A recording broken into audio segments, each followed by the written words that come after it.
Hello friends, welcoming you all back to GIA's Potential Builder Current Affairs Sprints Program Session 24 for UPSC Prelims 2021.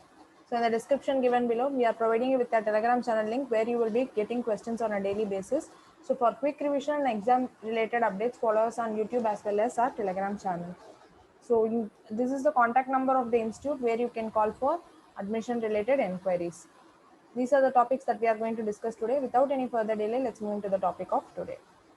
So the first topic that we are going to discuss today is about NIRF ranking. That is National Institutional Ranking Framework.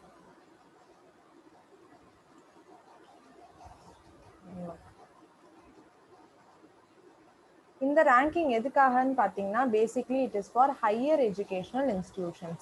So அதுக்காகவே ஒரு we are going to set a benchmark for the higher educational institutions like colleges and universities. Various fields we are going to just divide them like one engineering, medical, PhDs, and the madri we are just going to rank different institutions based on different parameters, and then we are going to evaluate which is the best performer college or university and the madri. This year pathomna there have been more than 4500 institutes which have participated. So recent Ministry of Education, it was Ministry of HRD, that is Human Resource Development, that was giving. So now it has been renamed to Ministry of Education. So இப்போ வந்து Ministry of Education is the releasing authority for this NIRF ranking, which is for higher educational institutions.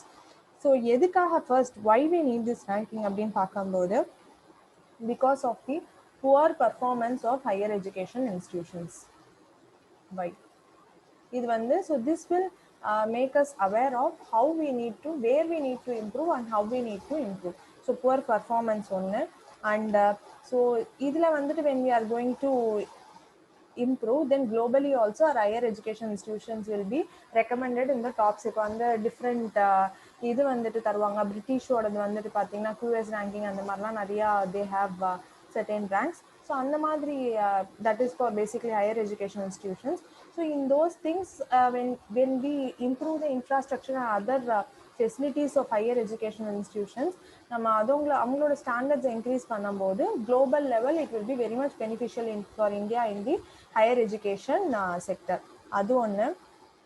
And other thing வந்துட்டு பார்த்தோம்னா based on this NIRF rankingல வந்துட்டு around 90% of the parameters வந்துட்டு objective and fact based parameters, and வந்து 10% parameters தான் வந்துட்டு they are subjective parameters. So which is much more important why we need this NIRF ranking, whereas global rankingsலாம் cover பண்ணும்போது basically வந்துட்டு they will be subjective. So வந்துட்டு over time it will be a dynamic parameters. So facts விட it will be a subjective, it may be change, situations கேத்த மாதிரி it can change. So that's why we are giving much importance to this NIRF ranking. Coming to the significance, so significance of this ranking வந்துட்டு for competition. So competitive environment increase பண்றதுக்கு, to bring in more of competition, அதுக்கப்புறம் வந்துட்டு to attract the students to study in India, attracting of students to studying in India, as well as Indian students வந்துட்டு now they are going for foreign, இதுக்கு IMSக்குலாம் foreignக்கு போறாங்க, we can make them to study. அப்புறம் PhD research வந்துட்டு we can bring in of more research. இப்போ PhDக்குலாம் நிறைய இது கிடைக்கும் போது so more research and development can be done in India as well as வந்துட்டு Institute of Eminence அந்த மாதிரி இதுலலாம் வந்துட்டு we can improve the quality of our institution. So that is regarding this. Coming to the parameters that are involved, so NIRF 2020 la pathina, these are the parameters which we are, how we are ranking them. ஒன்று வந்து பார்த்தீங்கன்னா teaching and learning resources, அப்புறம் வந்து research professional அவங்களோட practice, graduation outcomes, how much like what is the people who are graduated and அவங்க வெளியே வந்த அப்புறம் அந்த job profile எல்லாமே graduational outcomes, and வந்து how like எந்த அளவுக்கு people வந்துட்டு we are including in it, inclusivity ன்னு வரும்போது is the only top class people are included in education sector, or else from every space they are taking the students அப்படிங்கிற விஷயம் எல்லாமே will be able to get it, and as well as the perception. So these are some of the parameters through which the ranking is given for 2020. So coming to the information about this 2020, this is the 5th consecutive ranking. So it forms the 5th consecutive edition of this higher ranking of higher education institutions. So இது வந்து பார்த்தீங்கன்னா it was initially launched in the year 2015. அதான் 2020 forms the 5th consecutive year. So first 2015 launch பண்ணியிருக்கோம், but first ranking was published in the year 2016. First ranking. அடுத்தது வந்துட்டு institution across the country, all the institutes will be இது. நம்ம as usual பார்த்த மாதிரி around 4500 institutes have been included in it. And methodology of ரேங்கிங்லாம் வந்துட்டு பார்க்கும்போது ஒரு கோர் கமிட்டி வழியாக we are giving the methodology and வந்து different parameters like இங்கே பார்த்தோம்னா டீச்சிங் அண்ட் லர்னிங் அவுட்கம்ஸ்க்கு பார்த்தீங்கன்னா we are providing around 30% of weightage. அடுத்தது ரிசர்ச் அண்ட் ப்ரொஃபஷனல் ப்ராக்டிஸ்க்கு வந்து 40% weightage கொடுக்குறோம். கிராஜுவேஷன் அவுட்கம்ஸ்க்கு பார்த்தீங்கன்னா 5% we are giving the weightage. Outreach and இன்க்ளூசிவிட்டிக்கு 15% weightage, as well as பார்த்தீங்கன்னா பெர்செப்ஷனுக்கு வந்து 10%. So this is how the weightages are divided. And இதில் வந்துட்டு பார்த்தீங்கன்னா first time another one importance of this ranking பார்த்தோம்னா ஃபர்ஸ்ட் டைம் வந்துட்டு we are including the dental colleges. So that is one more thing. And also now வந்துட்டு பார்த்தீங்கன்னா டோட்டலாக 10 categories or subjects have been included. So subjects have been included in this domains வந்துட்டு நம்ம include பண்ணியிருக்கோம் in this NIRF ranking. So these are some of the details about this NIRF ranking for 2020. So coming to the ranking category la பார்க்கும்போது when we are coming to the overall ranking பார்த்தோம்னா overall ranking la வந்துட்டு best performer we have chosen IIT Madras as being the top performer. Next comes the IISc Bangalore, Indian Institutes of Science Bangalore, and IIT Delhi. So these are overall category la வந்துட்டு best performers இருக்காங்க. And the university level la வந்துட்டு when we are going to see, so university level la வந்துட்டு it is IISc Bangalore. In overall university wise வந்துட்டு IISc Bangalore வந்துட்டு they have topped. And next comes the JNU, Jawaharlal Nehru University, New Delhi la, and வந்துட்டு Banaras Hindu University of Varanasi. So இவங்க 3 பேருமே வந்து university category. As usual when it comes to engineering, it is engineering வந்துட்டு IIT Madras, next comes IIT Delhi and IIT Bombay. So these are the top engineering institutions. And management category la வந்துட்டு as usual we know management la வந்துட்டு Ahmedabad, IIM Ahmedabad, then comes Bangalore, IIM Bangalore, and then IIM Calcutta. So these are some of the management la the best categories. And when it's come to medical la பார்க்கும்போது it is AIIMS New Delhi, then PGIMER Chandigarh. So no need to remember these things, just for info I am giving. And வந்து CMC Christian Medical College Bangalore. So these are some of the medical institutions. And law discipline la பார்க்கும்போது National Law School of India University Bangalore, NLU National Law University New Delhi, as well as Nalsar University of Law Hyderabad. இவங்கெல்லாம் வந்து டாப்ல இது பண்ணியிருக்காங்க. And coming to dental colleges வந்து பார்த்தீங்கன்னா Maulana Azad Institute of Dental Science, Manipal College of Dental Science, and Dr. D.Y. Patil Vidyapith, Pune. இவங்கெல்லாம் தான் வந்துட்டு they have top performed. So no need to go much into the name of the universities. Just know that this is basically for higher educational institutions. This is the 5th edition, started in 2015, launched பண்ணியிருப்பாங்க. 2016 it gave the first report, and these are some of the இது. So இதோட usefulness என்ன அப்படின்னு பார்க்கும்போது it will be institute நம்ம infrastructures we can develop, as well as it will build a competitive structure. And one more thing வந்துட்டு world level வந்துட்டு when we are projecting the organization, it will be of much more importance. நம்மளோட இதுமே important பண்ணுவோம். And வந்து students வந்து attract பண்ணலாம். Research and development can be improve. So these are some of the things out of this NIRF report. So let's move on to the next issue. So next issue வந்துட்டு பார்க்கும்போது it's about payment infrastructure development fund. So எதுக்காக இது அப்படின்னா, so RBI recently நியூஸில் இருக்கிறதுக்கான காரணம், RBI recently has announce for the creation of 500 crore this payment infrastructure development fund. So இது வந்து எதுக்கு அப்படின்னு பார்க்கும்போது basically it is to, so initial contribution will be 250 crore to the fund, then it will be 500 crore. எதுக்காக அப்படின்னு பார்க்கும்போது to encourage the adoption of POS point of sale மெஷின்ஸை வந்துட்டு அடாப்ட் பண்ணுறதுக்காக by businesses which are in tier 3 and tier 3 and tier 6 to tier 3 to tier 6 cities centers and northeastern states. இந்த இடத்துலலாம் வந்துட்டு we are just going to bring it here it is. So இதை வந்துட்டு அதுக்காக encourage பண்ணுறதுக்காக we are providing this point of sale missions வரதுக்காக. And banks card நெட்ஒர்க்ஸ்லாம் வந்து பார்த்தீங்கன்னா அரௌண்ட் 50% வந்துட்டு இதில் கான்ட்ரிபியூட் பண்ணுறாங்க. Card issuing banks and card networks வந்துட்டு பார்த்தீங்கன்னா ஆப்ரேஷனல் எக்ஸ்பென்சஸ் எல்லாத்தையுமே இந்த செட்டிங் அப் அந்த விஷயங்கள் எல்லாத்தையுமே they are going to take care of. And RBI வந்துட்டு பார்த்தீங்கன்னா இயர்லி ஷார்ட் ஃபால்ஸ் எதாக இருந்தாலும் they will be contributing it. And the initial amount is 250 crore. This is basically to make POS machines available in this usage of POS machines in this tier 3 to tier 6 centers and the northeastern states. அதுக்கப்புறம் வந்துட்டு இது எப்படி govern பண்ணுறாங்க அப்படின்னு பார்க்கும்போது it is governed via advisory council manage and administrate by the RBI. So advisory council தான் வந்துட்டு they are going to manage it. So இதில் வந்துட்டு பார்த்தீங்கன்னா one more thing is there acceptance development fund அப்படின்னு சொல்லிட்டு which was proposed by RBI in the year 2019.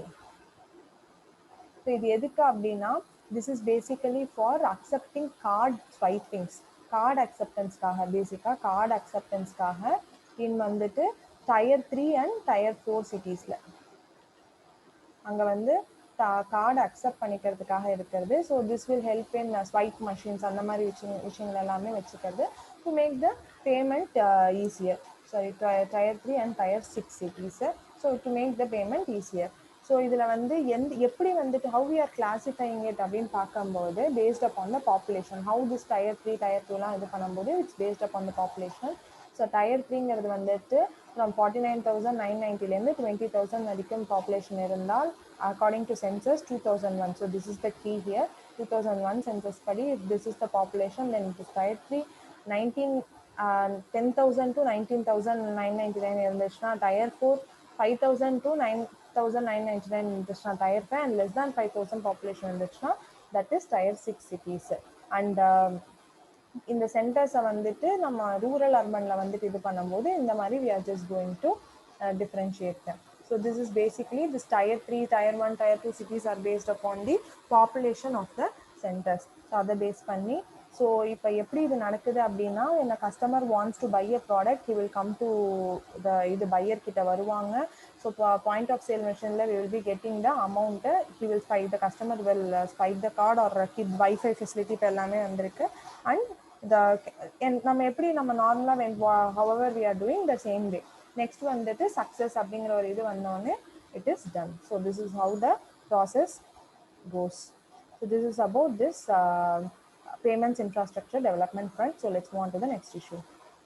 So next issue வந்துட்டு பார்த்தீங்கன்னா it is about white label ATM. So வந்து ஏடிஎம்ஸில் பார்த்தீங்கன்னா there are different types of ATMs. பார்த்தீங்கன்னா white labelங்கிறது வந்துட்டு which is owned and operated by a non-banking financial institution. So non-banking entity. Cash வந்துட்டு பார்த்தீங்கன்னா எந்த bank sponsor bank இருக்கோ அவங்க தான் ப்ரொவைட் பண்ணுவாங்க. பட் வந்து நான் பேங்கிங் ஃபினான்ஷியல் என்டிட்டி தான் இது வச்சுருப்பாங்க பேங்கிங் இன்ஸ்டியூட்டை. ஸோ நான் பேங்கிங் இன்ஸ்டியூட் இது எப்படி இருக்கும்னு பார்த்தீங்கன்னா அந்த நேம்ஸ் எதுவுமே அந்த பேங்க்கோட நேம்ஸ் எதுவுமே இருக்காது. லைக் இப்போ வந்து நம்ம ஒரு ஸ்டேட் பேங்க் ஆஃப் இந்தியா அந்த மாதிரி ஏடிஎம் ஸ்பெசிஃபிக்கான ஏடிஎம்ஸ் போனால் it will be carrying the name State Bank of India அப்படின்னா, பட் ஒயிட் லேபிளில் அப்படி இருக்காது. So we can any bank கார்டையுமே நம்ம அதில் யூஸ் பண்ணி we can get the amount. Only thing is we need to pay the service charges for using the facility. So வந்து sponsor bank தான் வந்துட்டு கேஷ் வந்து ப்ரொவைட் பண்ணுவாங்க. Next comes the brown label ATM which is owned by the பேங்க்கு. But வந்துட்டு பார்த்தீங்கன்னா அதோட operation எல்லாமே வந்துட்டு it will be sourced, maintenance and operation is sourced by a third entity. So அதுதான் brown label. Green label ATMs வந்துட்டு agriculture பர்பஸ்க்காக இருக்கிறது. ஆரஞ்ச் லேபிள் வந்துட்டு ஷேர்ஸ் டிரான்சாக்ஷனுக்காக. எல்லோ லேபிள் வந்து ஏடிஎம்ஸ் வந்துட்டு பார்த்தீங்கன்னா இ-காமர்ஸ்க்கு ஸ்பெசிஃபிக்காக we will be giving some cards. அதில் வந்து பாயிண்ட்ஸ் மாதிரி இருக்கும், we can make use of it. So அது எல்லாமே எல்லோ லேபிளில் இருக்கும். And pink label is for women banking, specifically for women banking.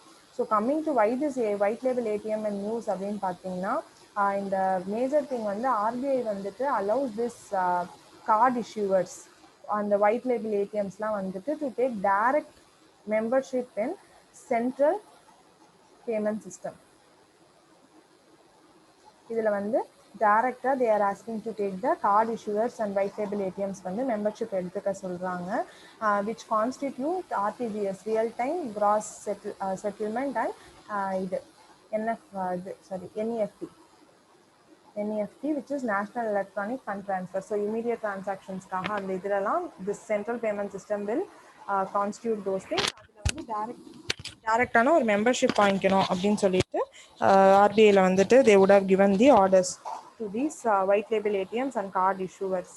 So that is the reason why it's being in news. And as well as பார்த்தீங்கன்னா one more thing is due to pandemic these white label ATMs are facing problem in the closure. In the pandemic nalla rural areas la avla close பண்றதுக்கு it's becoming a problem. So that is also one more thing why it's in news. இந்த white label ATMs example பார்த்தீங்கன்னா RBI 2019ல Tata communications payment சிஸ்டம்ஸ்க்கு வந்துட்டு they would have given the nod to set up the ATMs. So அதெல்லாம் வந்துட்டு payment solutions limited.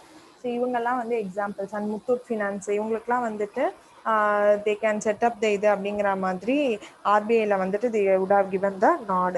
So that those are some of the thing. இப்போ ரீசெண்டாக பார்க்குறீங்கன்னா வக்ரஞ்சி அப்படிங்கிறது வந்துட்டு they would have received the இது for setting up the white label ATM வந்து set பண்ணுறதுக்காக இது கொடுத்துருப்பாங்க. 2022 எண்டுக்குள்ளே செட் பண்ணலான்னு சொல்லிட்டு RBI would have given the permission. So this is some of the thing. And then coming to another thing, white label ATMஸ்க்கு வந்துட்டு இது வந்துட்டு பார்த்தீங்கன்னா private company will be owning this ATM and operates the ATM machines. Office rent pay பண்ணுறது எல்லாமே அந்த இடத்துக்கான ATM வச்சுருக்க ரெண்ட்ஸ் எல்லாமே வந்துட்டு will be paid by the private government. நான்டவுட்ஸ் நெகோஷியேட் பண்ணுறது எல்லாமே. Same thing happens with brown label ATM as well. Brown லேபிளுமே தேர்ட் பார்ட்டி தான் வந்துட்டு operation and maintenance. Only thing is ATM is own by the branch. அதுதான் வந்துட்டு அந்த machines எல்லாமே ஓன் பை த பிரான்ச். பேங்க்கு மிச்சப்படி எல்லாமே it will be done by the இது. So both the things are same for this. And வந்து white லேபிளில் பார்த்தீங்கன்னா ஸ்பான்சர் பேங்க் தான் வந்து will be providing the cash. இதில் வந்துட்டு பார்த்தீங்கன்னா பேங்க் டைரெக்டாக வந்துட்டு will be providing the cash for that ATMs. And லோகோஸ்லாம் எதுவுமே இருக்காது. as I said there will be no logos. இதில் வந்துட்டு பார்த்தீங்கன்னா ஏடிஎம்ல வந்து பேங்க்கோட லோகோஸ் வந்துட்டு இருக்கும் கண்டிப்பாக. நெக்ஸ்ட் திங் இஸ் வந்துட்டு இதில் வந்து பார்த்தீங்கன்னா கம்பல்சரி வந்துட்டு ஒரு ஏடிஎம்ஸை வந்து இந்த ஏரியாஸ் Tier 3 நம்ம பார்த்தோம் இல்லையா, based on the population they should have a few branches there, but வந்து there is no compulsion for brown label ATMs. And இதில் வந்து பார்த்தீங்கன்னா ஆர்பிஐ வந்துட்டு they will be directly involved in this to give the licenses and those things for white label. But வந்து இங்கே பார்த்தீங்கன்னா RBI is not involved.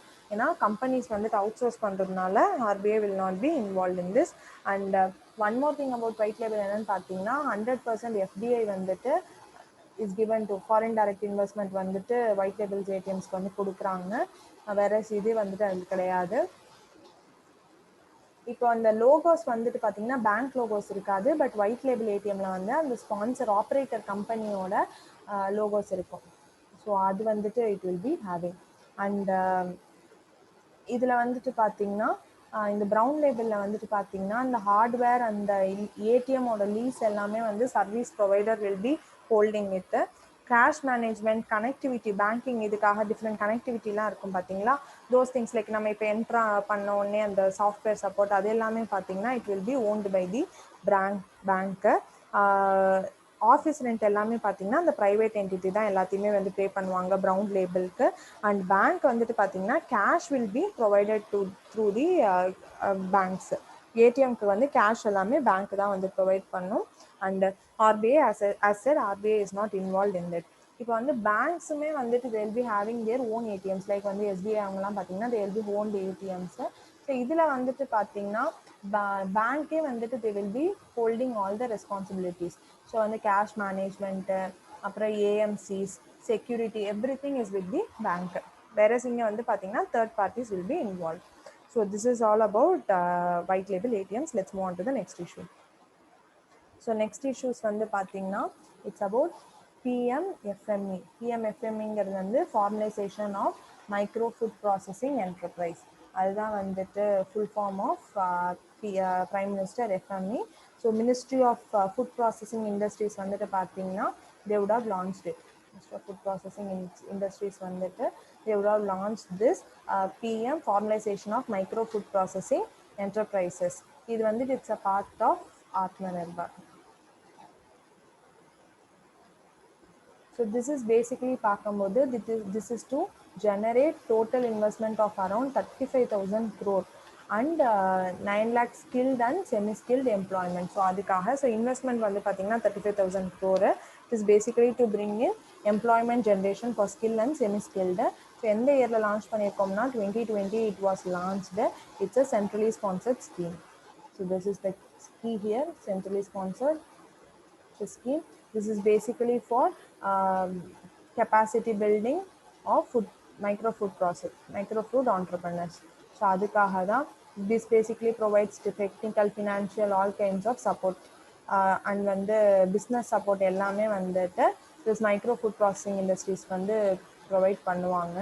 And other thing வந்துட்டு பார்த்தீங்கன்னா these enterprises will be getting around 35% subsidy for the eligible and the project cost இருந்துச்சுன்னா அதில் வந்து 35 எலிஜிபிளாக இருந்துச்சுன்னா what ever project they are setting it, they will be getting the 35% subsidy as said here. Existing individual units can have credit linked capital subsidy at 35% cost with maximum ceiling of 10 lakh per unit வந்து 10 lakh ஓட இதில் they will be getting it. And funds as usual said it's a centrally sponsored scheme நால center 60 and states 40 and northeastern and Himalayan states வந்து 90:10 center states and 100% வந்துட்டு பார்த்தீங்கன்னா legislatures இல்லாத எல்லாத்துக்கும் union territories எல்லாத்துக்கும் 100% funding.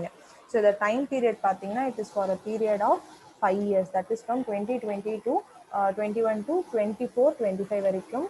and outlay வந்துட்டு 10,000 crore. So இதுதான் வந்துட்டு ப்ராஜெக்ட் அவுட்லே எல்லாமே கொடுத்துருக்காங்க.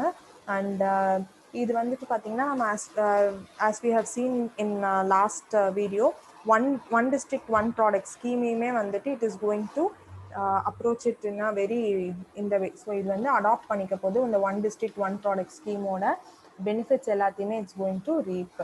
So these are some of the thing. இதில் வந்துட்டு பார்த்தீங்கன்னா as said other thingsலாம் வந்து என்ன அப்படின்னு பார்க்கும்போது food processing organisation, self help groups, cooperatives எல்லாருமே வந்துட்டு they will also be provided with 35% subsidy capital investment. And வந்துட்டு பார்த்தீங்கன்னா அகெயின் 35% கிரெடிட் லிங்க் கிராண்ட் வந்துட்டு யாருக்குன்னு பார்த்தீங்கன்னா லைக் வேர் ஹவுசஸ், கோல்ட் ஸ்டோரேஜ் அதெல்லாம் create பண்ணுறவருக்கும் it will be given. and வந்து it supports marketing and branding எல்லாத்தையுமே it will be supporting. and seed capital வந்துட்டு பார்த்தீங்கன்னா 40,000 per SSC வந்துட்டு கொடுக்குறாங்க. ஸ்மால் டூல்ஸ் எல்லாத்தையுமே வந்துட்டு for procuring them. these are some of the thing. and வந்து இதோட சிக்னிஃபிகன்ஸ்லாம் வந்துட்டு பிராண்டிங், அசெட், மார்க்கெட்டிங்கை வந்து சப்போர்ட் பண்ணுறது and strengthen பண்ணுறது இன்ஸ்டிடியூஷன்ஸை. it is basically for building in more project இது management, robust project management framework அது எல்லாத்துக்குமே it is going to help. So all about formalization of micro food processing enterprises. இப்போ micro food ப்ராசஸிங்னா நம்மளுக்கு கிடைக்கிற அந்த குட்டி குட்டி இது பேக்கரிஸ் அது எல்லாமே it will be included in it. So இவங்கெல்லாம் என்ன பார்த்தீங்கன்னா they are just bringing all the foods and then processing them. இப்போ வந்து வீட்டு அந்த மாதிரி மைக்ரோ நியூட்ரியன்ஸ் எல்லாம் கொண்டு வந்து when they are processing it, it is known as micro food processing. So this is all about this scheme. So let's move on to the next issue. So next issue is about 6 new circles of ASI. So ASI வந்துட்டு பார்த்தீங்கன்னா the reason being in news, Archaeological Survey of India வந்துட்டு பார்த்தீங்கன்னா அவங்க வந்துட்டு establish பண்ணியிருப்பாங்க 6 new சர்க்கிள்ஸை by existing சர்க்கிள்ஸ்லேருந்து they would have bifurcated. So example வந்து பார்த்தோம்னா ராஜ்கோட் சர்க்கிள் வந்துட்டு வடோதரா சர்க்கிள்லேருந்து வந்துட்டு they would have bifurcated it, Gujarat. தென் வந்து ஜபல்பூர் வந்துட்டு பார்த்தீங்கன்னா மத்திய பிரதேஷ்லேருந்து Bhopal சர்க்கிள்லேருந்து they would have bifurcated. Tiruchirappalli வந்துட்டு பார்த்தீங்கன்னா சென்னை அண்ட் திருச்சூர் சர்க்கிள்லேருந்து பைஃபர்கேட் பண்ணியிருப்பாங்க in Tamil Nadu. Meerut of UP வந்துட்டு ஆக்ரா சர்க்கிள்லேருந்து பைஃபர்கேட்டட். ஜான்சியுமே வந்து UP from Lucknow circle. And Raiganj வந்துட்டு பார்த்தீங்கன்னா வெஸ்ட் பெங்கால்லேருந்து the would have been bifurcated from the Kolkata circle. So இதில் வந்துட்டு பார்த்தீங்கன்னா ஹம்பியை வந்துட்டு மினி சர்க்கிளாக வந்துட்டு ஹம்பி மினி சர்க்கிளை வந்து they would have upgraded it to full-fledged circle. and Delhi mini சர்க்கிளை வந்துட்டு they would have merged with as a Delhi circle. பெரிய இதுவா வந்துட்டு they would have merged. So these are some of the things. So இதுல வந்து ASI circlesனா என்ன அப்படின்னு when we are going to see it, it is basically for maintaining the and the circles are we are just dividing it in a locality, and it will be helpful in maintaining the monuments, maintaining of this archaeological monuments and either ancient structures, monuments, archaeological evidences, அது எல்லாத்தையுமே sites, archaeological sites and remains, அது எல்லாத்தையுமே just it is going to maintain, which are of national importance எல்லாத்தையுமே it's going to maintain. And as well as பார்த்தீங்கன்னா research activities, field work எல்லாத்தையுமே வந்துட்டு these nearby circles நம்ம ஈஸியாக we will be able to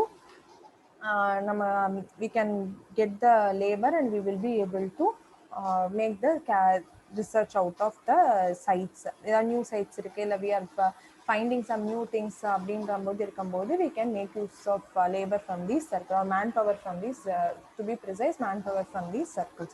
அதுக்காக தான் இருக்குது. Coming to Archaeological Survey of India, it was established in 1861. Launched வந்து பார்த்தீங்கன்னா 1861ல. It was done by the Alexander Cunningham, who is the first Alexander Cunningham first Director General of this first Director General of ASI. பார்த்தீங்கன்னா Alexander Cunningham na, he is known as the father of Indian archaeology. Indian archaeology. And now இது வந்துட்டு பார்த்தீங்கன்னா it is under Ministry of Culture. Ministry of Culture, basically for archaeological research and promotion, protection of cultural heritage sites and our culture வந்து spread பண்றதுக்கு எல்லாமே Archaeological Survey of India is working. So வந்து survey எடுத்துட்டு போறது and then exploration, excavation எல்லாத்தையுமே வந்துட்டு they are doing it, and its headquarters is in New Delhi. So this is about Archaeological Survey of India. Let's move on to the next issue. So next issue வந்து பார்த்தீங்கன்னா National Innovation and Indigenization Organization. So இது என்ன அப்படின்னு பார்க்கும்போது union ministry of defence ministry தான் வந்துட்டு இதை launch பண்ணியிருக்காங்க. would have launched this Naval Innovation and Indigenization Organization. So எதுக்கு அப்படின்னு பார்த்தீங்கன்னா இந்த அகாடமிஷியா அண்ட் இண்டஸ்ட்ரியோட எண்ட் யூசர்ஸ் வந்து will be able to communicate, interact and communicate for innovation and other indigenization of defense. அதுக்காக வந்துட்டு end users will be able to communicate with them. அதுக்காக வந்தது தான் இந்த. So this is also a part of Atmanirbhar, vision of Atmanirbhar. This is basically for self-reliance in defense. அதான் Atmanirbhar. So for that it is being developed, and வந்து அகாடமிஷியாவோட இண்டஸ்ட்ரியோட எல்லாமே வந்து end users will be able to communicate. It has a 3-tier structure. ஒன்று வந்துட்டு பார்த்தீங்கன்னா NTAC, Naval Technology Acceleration Council. இது வந்துட்டு பார்த்தீங்கன்னா இன்னோவேஷன் இண்டிஜினைசேஷனையும் வந்துட்டு it is going to bring it together, and வந்து டைரக்டர்ஸ்னெல்லாம் ஃபுல்லாக கிடைக்கிறாங்க. அடுத்தது வந்து ஒர்க்கிங் குரூப். ஸோ இந்த ஒர்க்கிங் குரூப் வந்துட்டு பார்த்தீங்கன்னா working group will work with this NTAC, that is naval technology acceleration கவுன்சிலோட ஒர்க் பண்ணி it will be implementing projects.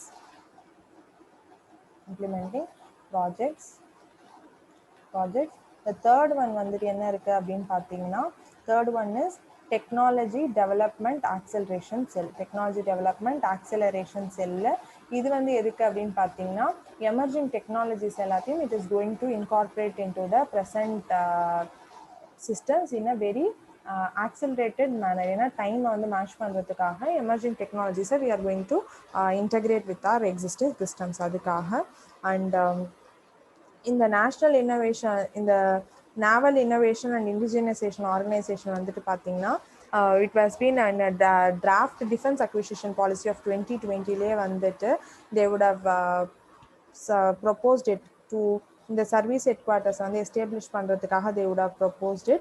So Indian நேவலில் பார்த்தீங்கன்னா ஆல்ரெடி டைரக்டரேட் ஆஃப் இன்ஜினியரைசேஷன் வந்துட்டு it is functional, which is functional ஆகுது. And இப்போ வரக்கூடிய இந்த இது வந்துட்டு பார்த்தீங்கன்னா it will help in innovation as well. So எல்லாத்தையுமே சேர்ந்து this national innovation indigenisation organisation innovation and இண்டிஜினைசேஷனை it's going to bring it together. So that is one of the important thing about this National Innovation and Indigenization Organization. So let's move on to the next issue. So next issue வந்து என்ன அப்படின்னு பார்த்தோம்னா it's about POCSO. பாக்ஸ்கோங்கிறது வந்து protection of children from sexual offences act, அதுதான் POCSO. So first வந்து பார்த்தீங்கன்னா 2012 வந்துட்டு த ஆக்ட் வாஸ் இது வந்துட்டு பார்த்தீங்கன்னா 2012 எனாக்ட் பண்ணியிருப்பாங்க. It was amended recently in 2019. That is the reason why it is in news.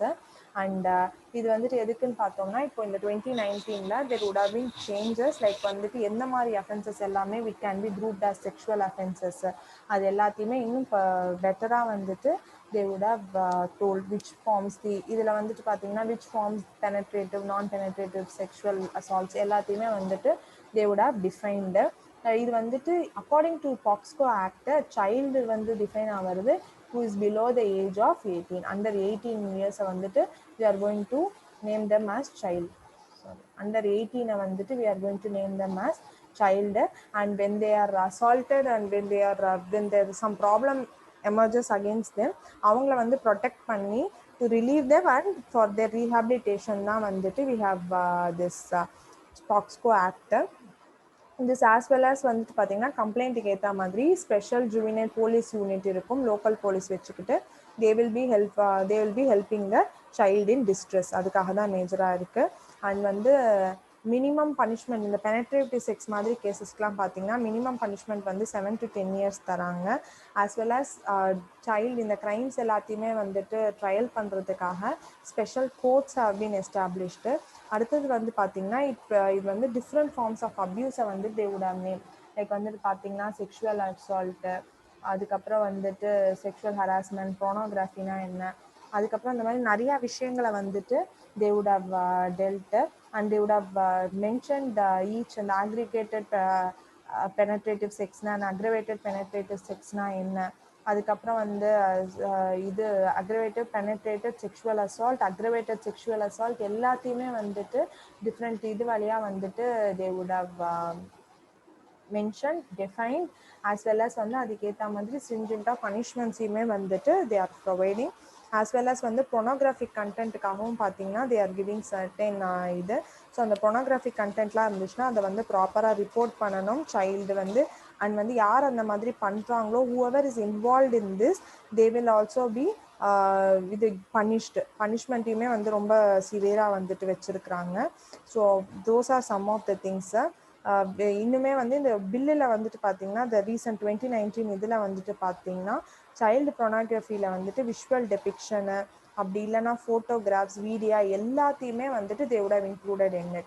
2012 பார்க்கும்போது 2019 வந்துட்டு பார்த்தீங்கன்னா எனி ஃபார்ம் இது digital forms as well as pictures illicit கண்டென்ட்டை வந்துட்டு போடுறது, அது எல்லாத்தையுமே கம்ப்யூட்டர் ஜென்ரேட்டட் இமேஜஸ் எல்லாத்தையுமே வந்துட்டு pornographic பர்பஸஸ்க்காக யூஸ் பண்ணுற எல்லாத்தையுமே they would have defined and they will be held responsible and they will be punished அப்படிங்கிறத வந்து சொல்கிறாங்க. அண்ட் ஆல்சோ நம்ம பாக்ஸ்கோ ஆக்டில் பார்த்தீங்கன்னா they will also be women members for separately dealing with the girl childs, அதுக்காகவுமே வந்து women members வந்து வச்சுருக்குறாங்க.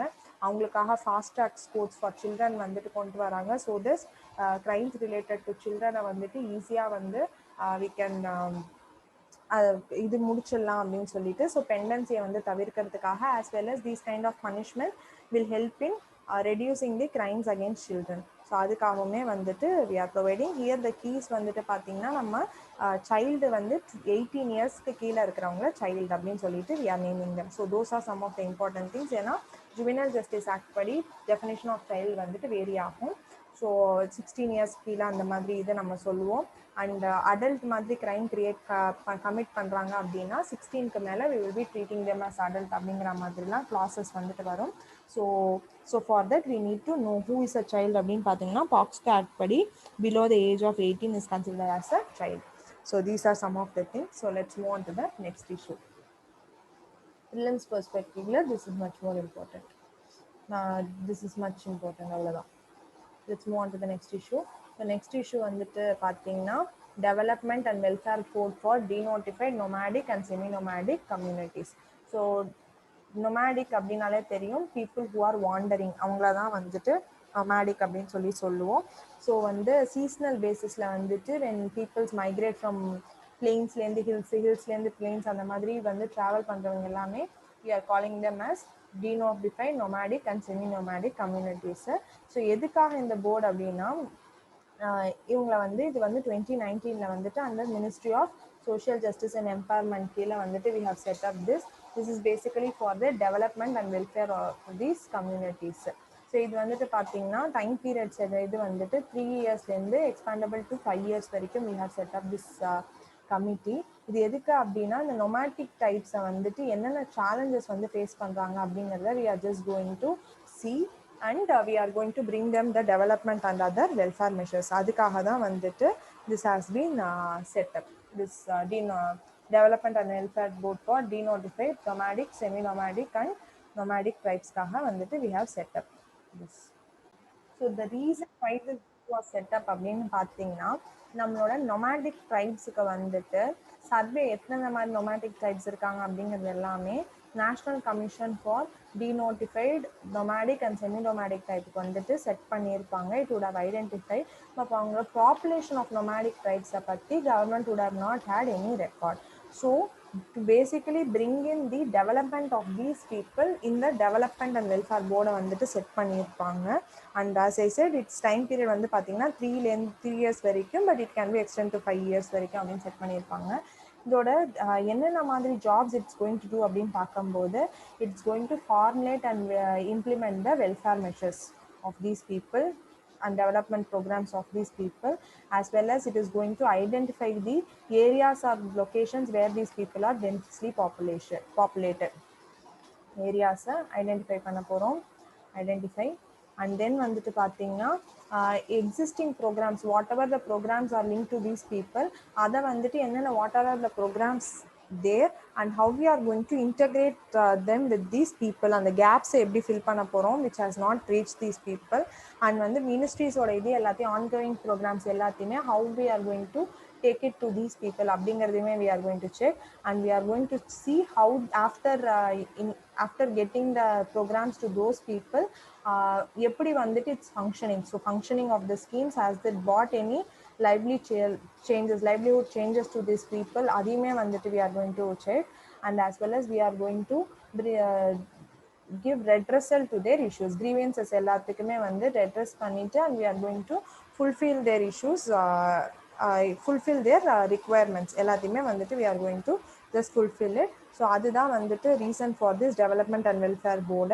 And as I said the national commission வந்துட்டு பார்த்தீங்கன்னா it is under the chairmanship of Bikku Ramji Idat, அவங்களுக்கு அடியில தான் இருக்கு. as I said it is for identifying and enlisting the community state wise வந்துட்டு we are just going to identify them. and Haryana and உத்தரப்பிரதேஷ்ல தான் பார்த்தீங்கன்னா denotified and வந்து nomadic tribes ஓட communities வந்துட்டு ஹையரா இருக்குது. ஹரியானா and யூபியில் வந்துட்டு denotified and nomadic tribes வந்துட்டு அதிகமாக காணப்படுறாங்க. So these are places where they are spread in high numbers அப்படின்னு சொல்லிட்டு சொல்லலாம்.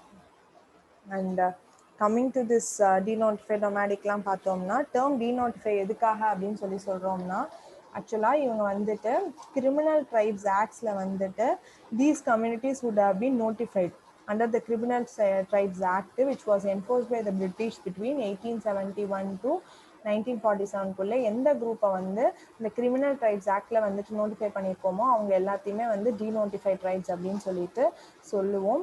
பட் இது வந்து இண்டிபெண்டன்ஸ்க்கு அப்புறம் இண்டிபெண்டன்ட் இந்தியன் கவர்மெண்ட்ல 1952 திஸ் ஹாஸ் பீன் ரிமூவ். அதனால தான் அவங்களை வந்து டீநோட்டிஃபைட் அப்படின்னு சொல்லிட்டு நம்ம வந்து சொல்லியிருக்கிறோம். அண்ட் நம்ம இந்த டொமாடிக் அண்ட் செமி நொமாடிக் வந்துட்டு பார்த்தீங்கன்னா who move for this physical changes அது எல்லாமே வந்துட்டு நம்ம அவங்கள வந்துட்டு குறிப்பிடுறோம். And they have a constant geographical mobility. Like வந்து இந்த புக்கியால்ஸ் அப்படிலாம் பார்த்தீங்கன்னா அந்த உத்தரகாண்டோட அந்த ஹில்ஸில் வந்துட்டு சம்மராக இருக்கும்போது they will be coming down from the hills. வின்டரில் வந்துட்டு அந்த மாதிரி வின்டரில் இருக்கும்போது they will be moving down the hills, and summer இருக்கும்போது they will move up the hills. அந்த மாதிரி கான்ஸ்டண்ட்டாக they will be having this shifting patterns அவங்க எல்லாத்தையுமே பார்ப்போம். அண்ட் தீஸ் ஆர் வந்து பார்த்தீங்கன்னா heterogeneous group people. heterogeneous group of people who are involved in different occupations like வந்து டிரான்ஸ்போர்ட்ல இருப்பாங்க, கீ மேக்கிங், சால்ட் ட்ரேடிங், அந்த மாதிரி டிஃப்ரெண்ட் என்டர்டெயின்மெண்ட், அந்த மாதிரி டிஃப்ரெண்ட் செக்டார்ல தே வில் பி பர்ஃபார்மிங், அந்த மாதிரி இருப்பாங்க லைவ்லிஹுட்ஸ் எல்லாமே. மோஸ்ட்லி பார்த்தீங்கன்னா இந்த ட்ரைப்ஸ் வந்துட்டு they will be deprived of many human ரைட்ஸே இப்போவுமே கூட.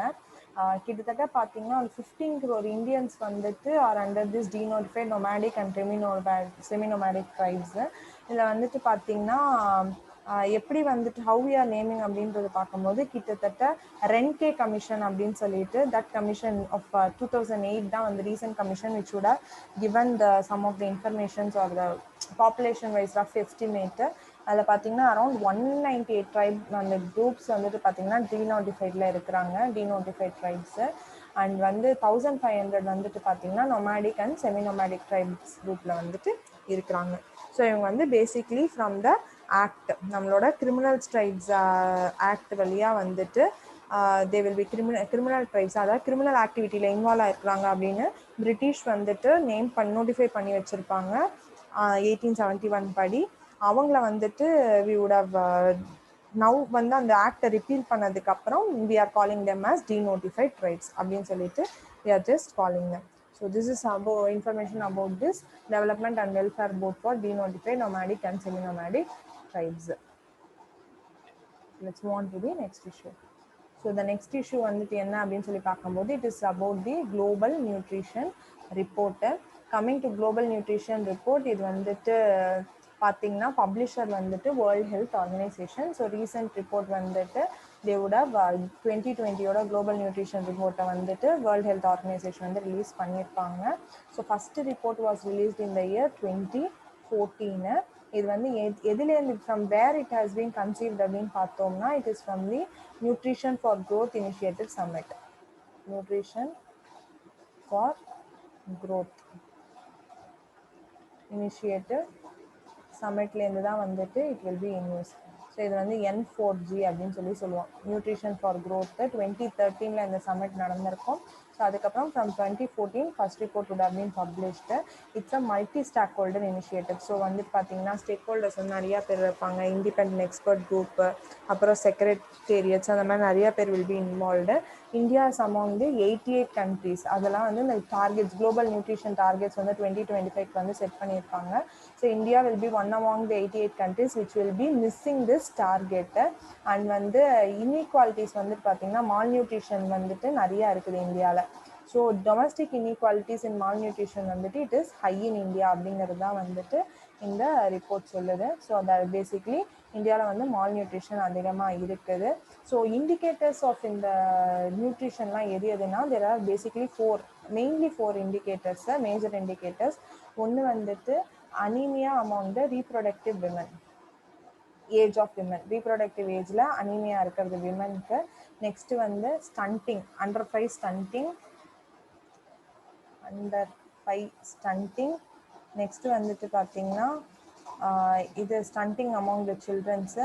அடுத்தது வந்து அண்டர் வெயிட்டு அண்ட் வந்து வேஸ்டிங். அது எல்லாமே வந்துட்டு பார்த்தீங்கன்னா wasting, child wasting and stunting, wasting, anaemia and வந்து இது மால் நியூட்ரிஷன். இது எல்லாமே வந்துட்டு பார்த்தீங்கன்னா சைல்டு ஓவர் வெயிட் இது எல்லாமே வந்துட்டு 4 parameters, மேஜர் பேராமீட்டர்ஸு நம்மளுக்கு.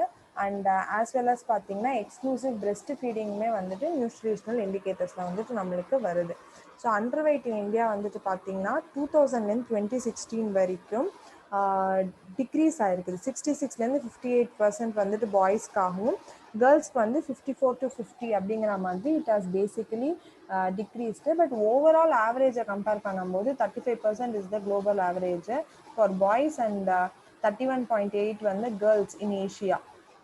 ஓவரால் ஆவரேஜ் வந்துட்டு பார்க்கும்போது இந்தியாவுக்கு வந்துட்டு ஹையராக தான் இருக்குது. இந்தியா இஸ் ஹையர் வந்து இது வந்து ஏஷியாவோட ஆவரேஜ் வந்து இந்தியாவுக்கு அதிகமாக இருக்குது. அதே மாதிரி ஸ்டண்டிங் அண்ட் வேஸ்டிங்கில் வந்துட்டு பார்த்தீங்கன்னா ஏஷியாவில் வந்துட்டு ஆவரேஜ் வந்து 22.7 and 9.4 இருக்குது. ஸோ இந்தியாவுக்கு வந்துட்டு பார்த்தீங்கன்னா ஸ்டண்டிங் அண்ட் வேஸ்டிங் வந்துட்டு ஓரளவுக்கு வந்து இதுவாக தான். ஸ்டண்டிங்கில் கூட India has maintain its less. But வேஸ்டிங்கில் வந்துட்டு பார்த்தீங்கன்னா India has 20.48%, so which is quite higher.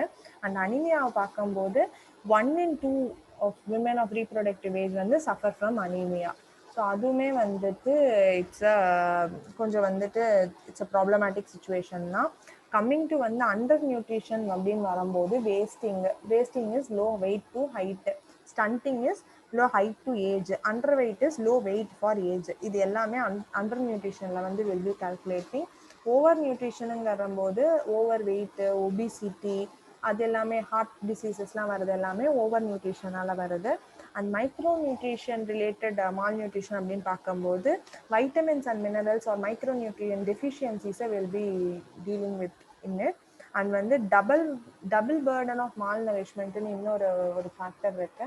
அது என்னன்னு பார்த்தீங்கன்னா double burden of malnutrition. அது வந்துட்டு என்னன்னு பார்க்கும்போது it's undernutrition along with overnutrition. So அது வந்துட்டு பார்த்தீங்கன்னா it is high in India. Under plus over ரெண்டுமே சேர்ந்து இருக்கிறது தான் வந்துட்டு double burden of malnutrition which is quite high in India. So இந்த குளோபல் நியூட்ரிஷன் டார்கெட்ஸ் வந்துட்டு பார்க்கும்போது வேர்ல்ட் ஹெல்த் அசம்பிளியில் ஒரு 6 நியூட்ரிஷன் டார்கெட்ஸை 2025 வி வில் அச்சீவ் அப்படின்னு சொல்லிட்டு வச்சுருக்கோம். ஸோ குளோபல் நியூட்ரிஷன் டார்கெட்ஸ் வந்துட்டு 2012 we would have set this target. World health அசம்பிளியில் வந்துட்டு இதை நம்ம இது பண்ணியிருக்கோம். ஸோ அது வந்து 2025 ஒரு 6 டார்கெட்ஸை வந்து we will do அப்படின்னு சொல்லியிருக்கோம். பார்த்தீங்கன்னா ஸ்டண்டிங்கை வந்துட்டு 40% வந்து டிக்ரீஸ் பண்ணுறது, அனிமியா வந்துட்டு 50% அமாங் விமன் ஏஜ் 19 to 49 இயர்ஸ்க்குள்ளே நம்ம ரீப்ரொடக்டிவ் ஏஜ் பேசிக்கலி அதுக்குள்ளே ரெடியூஸ் பண்ணுறது. அண்ட் வந்து 30% reduction in low birth wait. And வந்து ஓவர் வெயிட் இல்லாமல் சைல்டுஹுட் ஓவர் வெயிட் இல்லாமல் செக் பண்ணிக்கிறது, நோ இன்க்ரீஸ் இல்லாமல் பார்த்துக்கிறது. அண்ட் வந்து இந்த ரேட் ஆஃப் இந்த பிரெஸ்ட் ஃபீடிங்கை வந்துட்டு அட் ஃபர்ஸ்ட் 6 months வந்து 50% ஆக்கிறது. ஏன்னா ஃபஸ்ட்டு அந்த மதர்ஸ் மில்க் தான் வந்துட்டு பேபியோட நியூட்ரிஷன் எல்லாத்தையுமே வந்துட்டு பார்த்துக்கும். ஆஸ் வெல் அஸ் வந்து many child deaths, neonatal deaths எல்லாத்தையுமே டியூ டு டயரியா, அந்த டிசென்ட்ரி, அது எல்லாத்தையுமே வந்துட்டு தவிர்க்கிறது வந்து it's by the breastfeeding mother's milk தான். ஸோ அதையுமே வந்து அதை வந்து என்ஹான்ஸ் பண்ணுறது as well as reduce and maintain childhood wasting to less than 5%. இது எல்லாமே நம்ம வந்துட்டு டார்கெட்ஸாக வச்சுருப்போம். But India will be missing this nutrition targets of 2025 அப்படிங்கிறது தான் இந்த ரிப்போர்ட்டோட ஸ்டேட்மெண்ட்டாக இருக்குது. So this is about global nutrition report. So we need to know who is publisher of the report and when was the report first published, எங்கேருந்து வந்திருக்கு, இந்த மாதிரி பேசிக் informations. And the trend is much more important.